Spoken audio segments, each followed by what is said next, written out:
Hello மக்களே, ஜானகி மாயா செம இன்ட்ரெஸ்டிங்காக போயிட்டுருக்கு. புவனேஸ்வரி சூழ்ச்சியில் சிக்கிய நம்ம ஜானகியை அரெஸ்ட் பண்ணிட்டு போகும்போது புவனேஸ்வரியும் நம்ம மாயா கிட்ட ரொம்ப எகத்தாளமாக பேசும்போது இந்த வாட்டி மாயா சும்மா விடுற மாதிரி இல்லை, புவனேஸ்வரியை போட்டு தள்ளதுக்கு தயாராகிட்டாங்கன்னு சொல்லலாம். அந்த இடத்துல நம்ம பசுபதியோட உயிருக்கு ஆபத்து வந்துடுதுன்னு சொல்லலாம். வீடியோக்குள்ளே போகிறக்கு முன்னாடி நம்ம சேனலுக்கு சப்ஸ்கிரைப் பண்ணுங்க, அப்படி பக்கத்தில் இருக்க பெல் ஐக்கனை கிளிக் பண்ணிடுங்க. அப்போ தான் நான் போடுற வீடியோலாம் உங்களுக்கு நோட்டிஃபிகேஷனாக வரும்.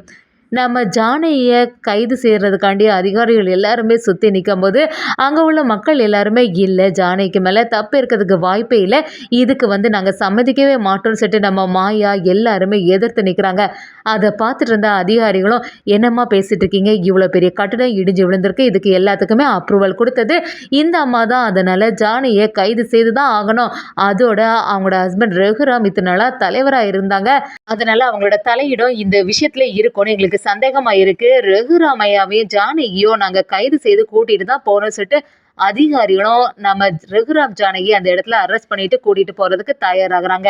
இதை பார்த்த புவனேஸ்வரியும் அநியாயமா இப்படி ஒரு வேலையை செய்து வச்சுட்டீங்களே, இதுக்கு தான் நான் அன்னைக்கே சொன்னேன், தேவையில்லாம ஒரு தலைவி பொறுப்பெல்லாம் இவளுக்கு கொடுக்காதுங்க, ஜானகியால குடும்பத்தை மட்டும் தான் பாத்துக்க முடியும், இந்த ஊரை அவளால கெட்டி காப்பாற்ற முடியாது அப்படின்னு சொல்லிட்டு புவனேஸ்வரியும் ஜானகியை எதிர்த்து அந்த இடத்துல பேச ஆரம்பிக்கிறாங்க. நம்ம மாயா எல்லாரும் எதிர்த்து நிற்கும் போது ரகுராமும் சரி, அவங்களோட கடமையை தானே செய்த வந்தாங்க, அதனால அவங்கள அவங்க கடமையை செய்ய விடுங்க, எப்படி இருந்தாலுமே எங்க மேல தப்பு இல்லைன்னு சொல்லிட்டு கூடிய சீக்கிரத்துல நிரூபிக்க தானே போறோம், அதனால கவலை இல்லை, நீங்க கொஞ்சம் பொறுமையா இருங்கன்னு சொல்லிட்டு ரகுராமும் அங்க உள்ளவங்கள தடுத்து நிறுத்துறாங்க. ஒரு கட்டத்துல நம்ம ரகுராம் ஜானகி அந்த இடத்துல இருந்து கைது செய்து கூட்டிட்டு போயிட்டாங்கன்னே சொல்லலாம். இதை பார்த்துட்டு இருந்த புவனேஸ்வரி பசுபதிக்கு பயங்கரமா சந்தோஷம் ஆகுது.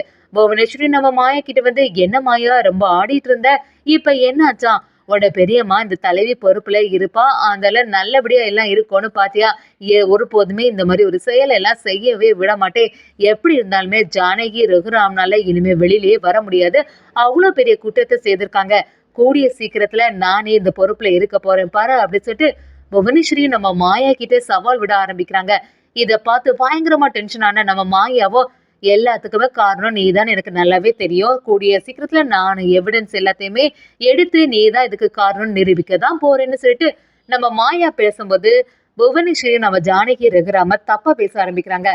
இதை பார்த்துட்டு இருந்த மாயாவும் இது வரைக்கும் நான் பொறுமையா இருந்தது போதும் அப்படின்னு சொல்ற மாதிரி பக்கத்துல இருந்த திரிசூலத்தை எடுத்துட்டு அப்படியே புவனேஸ்வரியை துரத்திட்டு போறாங்க.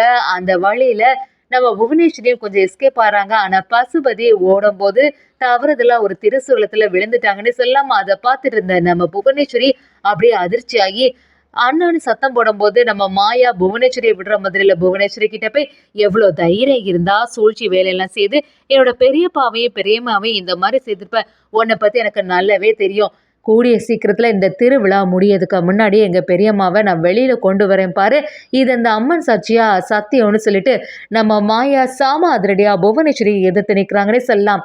இன்னொரு சைடு பார்த்தீங்கன்னா புவனேஸ்வரி உடனே நம்ம பசுபதியை அப்படியே கை தாங்களாக தூக்குறாங்க. அண்ணா உனக்கு எந்த அபத்தம் வராது, எந்த பிரச்சனையும் உனக்கு இருக்காதன்னா, உன்னோட உயிருக்கு எதுவும் வராது, நான் எப்படியாவது உன்னை காப்பாற்றுவேன்னு சொல்லிட்டு நம்ம பசுபதி கிட்ட சொல்லும்போது பசுபதியும் எனக்கு இந்த நிலைமைக்கு காரணமான அந்த மாயாவை சும்மா விடவே கூடாது புவனா, கண்டிப்பாக இந்த வாட்டி நம்ம ஜெயிச்சே ஆகணும், அந்த ரகுராம் ஜானகி வெளியிலே வரக்கூடாது, அந்த குடும்பத்தில் உள்ளவங்க யாருமே நல்லபடியாக இருக்கக்கூடாதுன்னு சொல்லிட்டு புவனேஸ்வரி கிட்ட பசுபதி சொல்ல ஆரம்பிக்கிறாங்க. புவனேஸ்வரி நீங்கள் எதுக்குமே கவலைப்படாதுங்கன்னா கண்டிப்பாட்டு அந்த குடும்பத்தை நான் பழி வாங்காமல் ஓயவே மாட்டேன்னு சொல்லிட்டு ரொம்பவே உறுதியாக இருக்காங்க.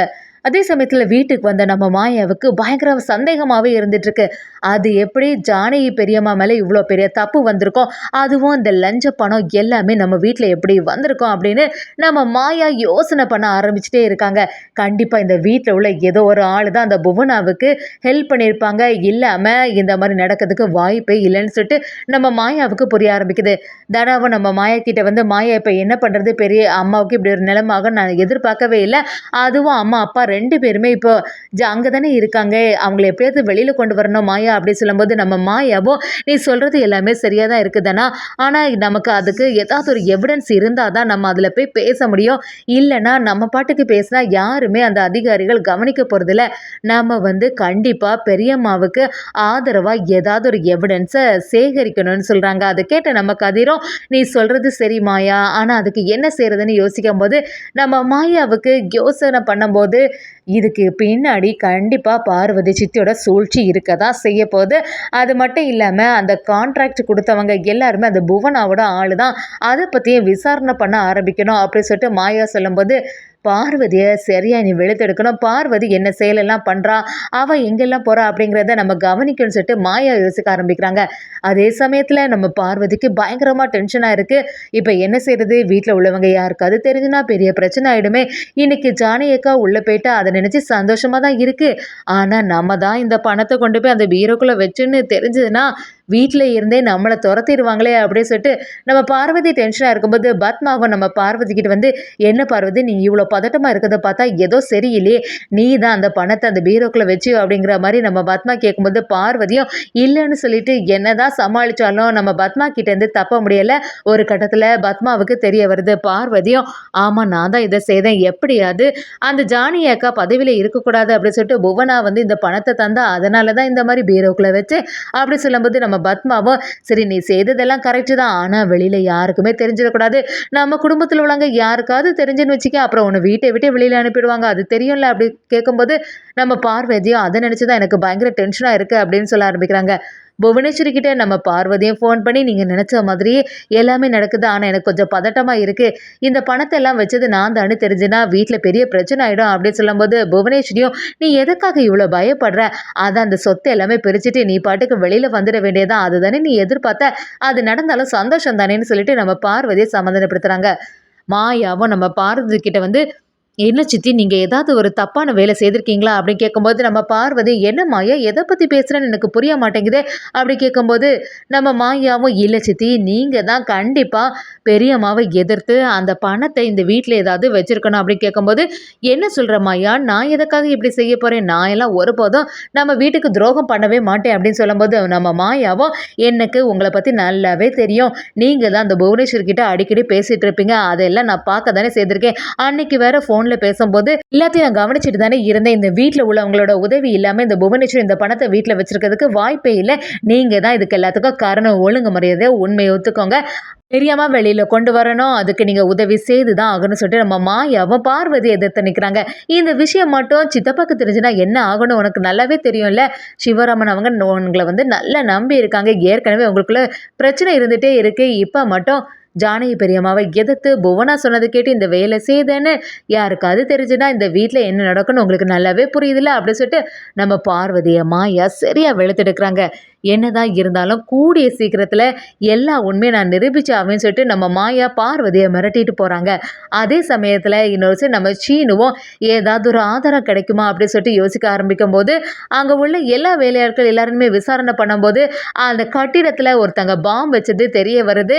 அப்போ அந்த ஆளை மடக்கி பிடிச்சி சரியாட்டு வெளுத்தெடுக்கிறாங்க நம்ம சீனு கதிர் எல்லாம் சேர்ந்து. ஒரு கட்டத்தில் இது எல்லாமே புவனா பசுபதி தான் செய்ய சொன்னாங்க, அதனால தான் இப்படி பண்ணேன் அப்படிங்கிறத அந்த ஆள் மூலமாகவே நிரூபிச்சிட்டாங்கன்னே சொல்லலாம். அதே சமயத்தில் மாயா அந்த திருவிழாவுக்கு முன்னாடி நம்ம ஜானகியை காப்பாற்றிட்டாங்கன்னே சொல்லலாம்.